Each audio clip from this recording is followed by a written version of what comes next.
નમસ્કાર દોસ્તો, તો મારે એક વાત કરવી છે એક એવા કાયદાની જે લોકો માટે કાયદો લાગે છે કે નથી લાગતો એ મારે જોવાનું છે. હું તમને જે ફોટો બતાવું છું એ ફોટોમાં નંબર પ્લેટ જ નથી, એમાં રામાધણી લખેલું છે. હવે ગવર્મેન્ટે આ લોકો માટે શું અલગ કાયદો કરેલો હોય છે?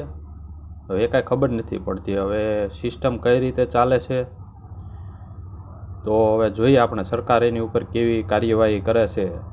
જો આપણી ગાડીમાં જરાક હેલ્મેટ ના પહેર્યું હોય સિટીમાં તો પકડીને દંડ કરે છે, જેમ જાણે આતંકવાદી પકડ્યા હોય એ રીતે ચારે બાજુ પોલીસ ઘેરાઈ જાય છે અને દંડ લે છે.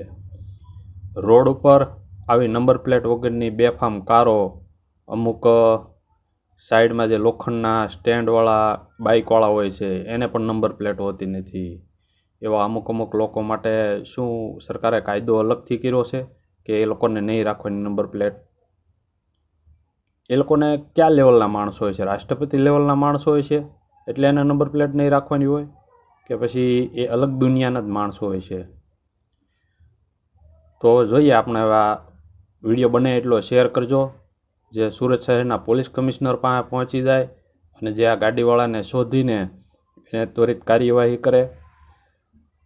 આભાર. જય હિન્દ. મારે આઈડીને